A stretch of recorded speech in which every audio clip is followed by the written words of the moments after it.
I think that the main sources of publicly available information are Companies House, to some extent published reports, and club websites. Companies House is free of charge. You can go back years and years now. You can download free of charge. You can print off. It's quite helpful. And if you're a geeky accountant like me, you can find all sorts of stuff about clubs and any company. Accounts obviously are helpful. Owners and directors and details of security has to be filed there. Published reports, The Guardian, I see David Conn is here today. I don't think he's here now, but he's here at the summit, and he's a great source of information in The Guardian, and every year he does a report summary, very detailed summary of each club's accounts, and that gives you a mine of information. Only Premier League clubs, unfortunately. Deloitte's report, they used to make you pay for it. It's now free of charge, downloadable, but you don't perhaps get the detail. It's a good commentary on the trends in football, so it will look at each level, Premier League down to Leagues 1 and 2, but it's looking at losses and income and wages and debt at a sort of macroeconomic level rather than club by club. But it still gives you an indication of trends, especially relative to new TV deals, new financial fair play initiatives, all this sort of thing. So it's helpful. And then club websites, that's very variable. A lot of the supporter-owned clubs are much more open in publishing information than some of the more secretive clubs, but some are better than others. And I can crack on one. So there's just a wee bit more, yeah. I did this just as a summary of the type of information you'll get from published accounts. And if you're a shareholder, own one share in your club, you'll get a more detailed set of accounts. But what's filed at Companies House depends whether you're small, medium or large. And in very general terms, a small company might be Vanarama League, most League 1 and 2. Medium is Championship, some League 1 and 2, and large company, Premier League. Now, they will have 30 to 40 page accounts and a lot of information. These guys might have 6 or 7 page accounts and very little.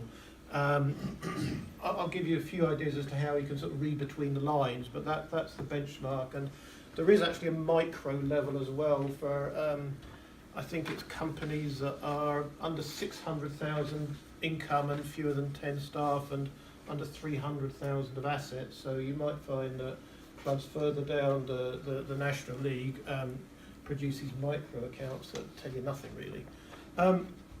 The filing deadline, this is company law. A private company, so that's most football clubs, financial year end July, they don't have to put these accounts into Companies House till the end of April. So that's the end of the next football season. So the information you're getting is woefully out of date. It tells you something, but a lot can happen in that 9 months, and a lot generally has. And what makes it worse is a lot of these clubs just ignore these regulations. We were giving Bolton Wanderers a bit of a kicking earlier, unfortunately. They were 10.5 months late with their 2015 accounts, and already 3 months late with their 2016 accounts. The maximum fine is £1,500. That's the maximum. So, there's not really sufficient muscle for Companies House to bring these clubs into line.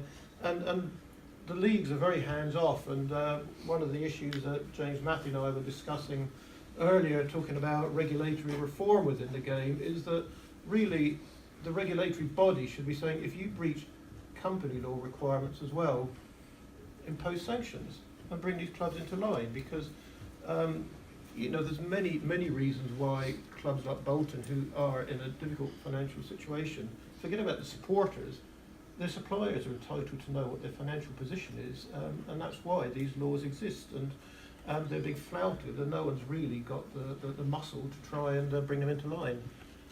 Yeah, thanks. So just looking at the information that might be available, and as I apologise, I'm teaching you to suck eggs in some cases.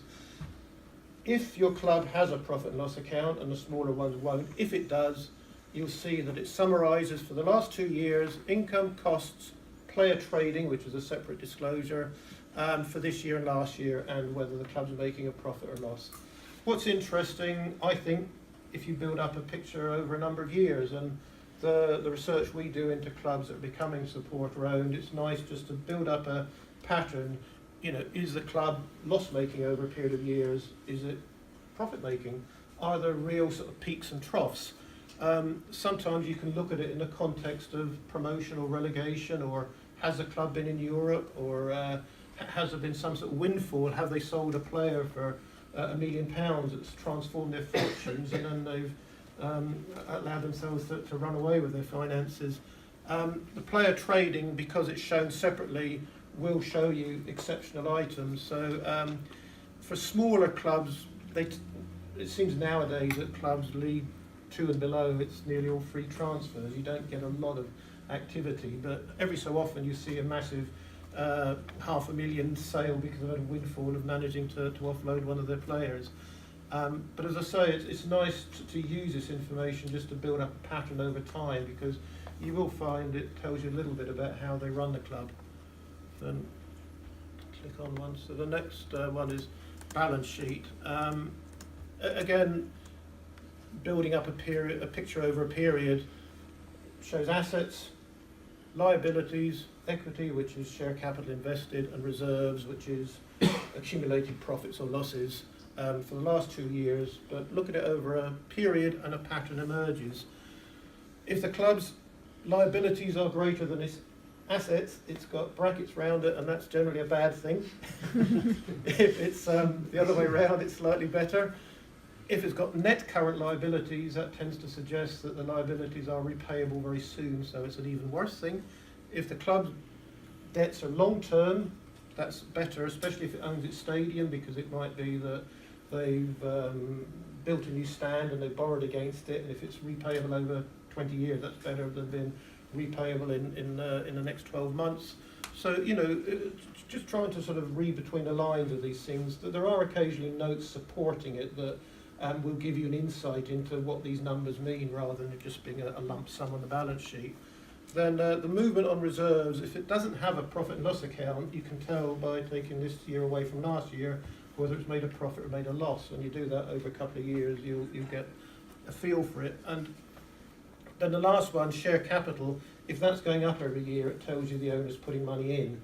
If that's staying static, you're making losses, and the liabilities are going up every year, that's because he's doing it by loan, and who knows whether the loan is long-term, guaranteed in the sense that he's made a commitment, or whether he could try and take it back tomorrow if he feels like it. The audit report, not all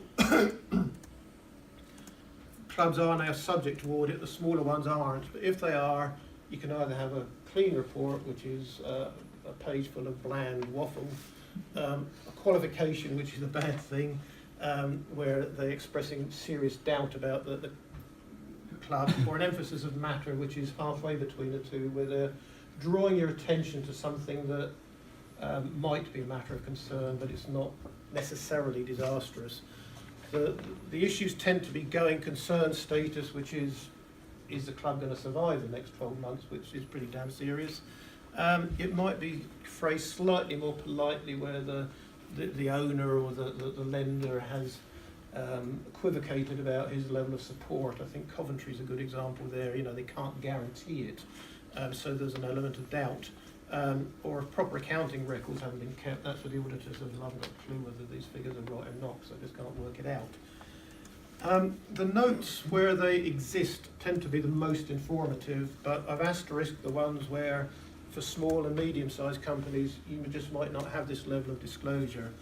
All clubs, all companies have to say if they think they're a going concern, and they might say, yeah, we think we are, and not give reasons. But if they've got masses of liabilities on their balance sheet, and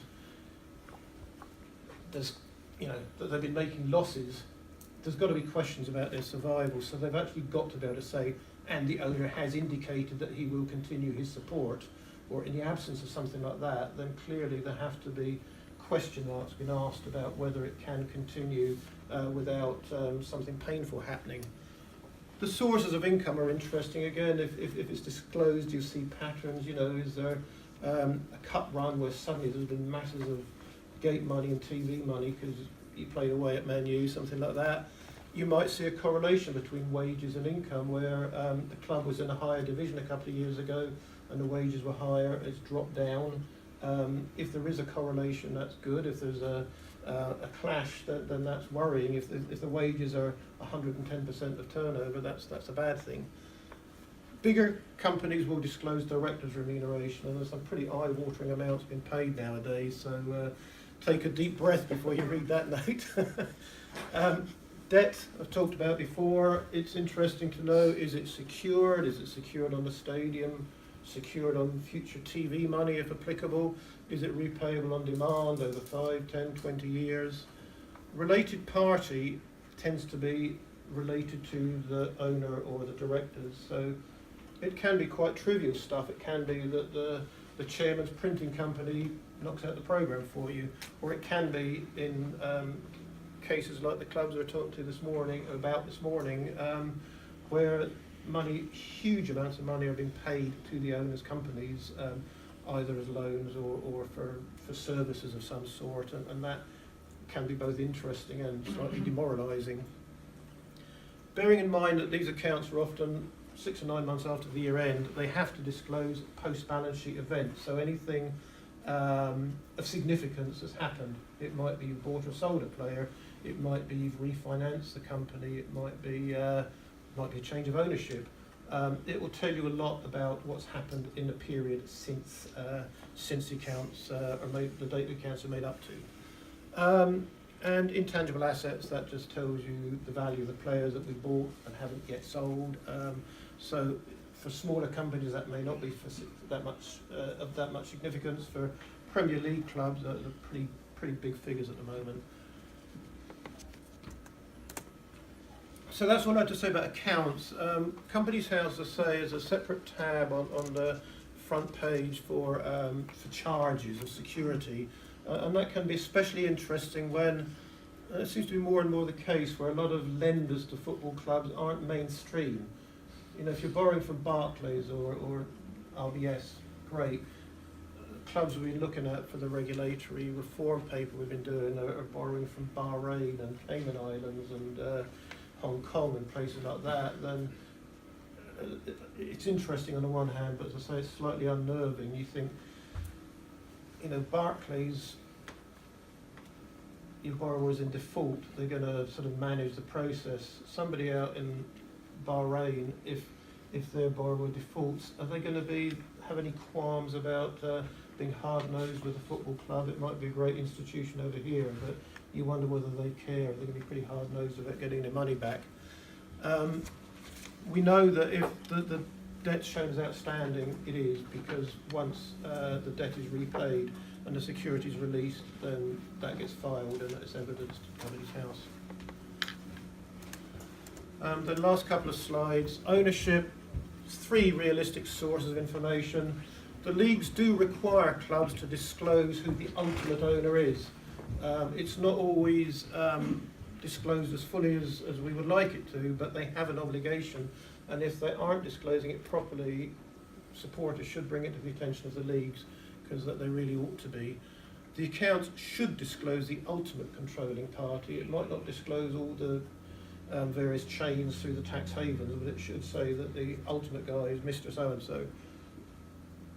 And Companies House, again, if you sort of nose around, it used to be an annual return. It's recently become a confirmation statement. That's going to be filed once a year, and it's got to show who the shareholders are, and it has to name the person who is a person with significant control.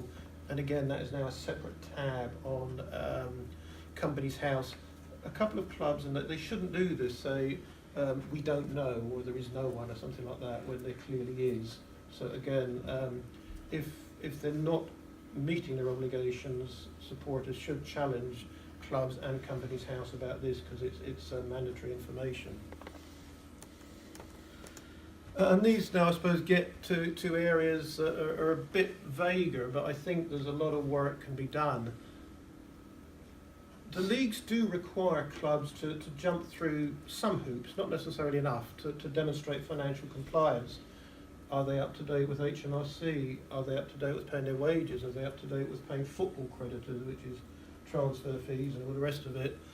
If clubs are in default, the leagues deal with them. I think there's an argument for confirming that clubs are compliant. It doesn't have to say list all the information, it just says Club A is compliant, Club B is not compliant, we're taking measures to make them compliant. I think that's information that we all should know. Relationships with shareholders, I think this is relevant other than where you've got a 100% owner. Most clubs, in my experience, especially lower down the leagues, have got hundreds of small shareholders who are probably supporters, and maybe their family have held the shares for years. And it used to be under company law, you're obliged to have an annual general meeting. That's been dispensed with, and many clubs take advantage of that, so there's never a forum where the owners have to sit and meet their minority shareholders. I think there's a very strong argument from a governance perspective that they should have to. Club directors, yeah, they've got to put their name at Company's House, that's all, and maybe list them in the contacts on the club website. There is no requirement to disclose what their roles are, their duties, or their remuneration. And as I said before, some of them are on pretty substantial salaries nowadays. I think there's an argument that supporters should be entitled to know what these guys are doing. So,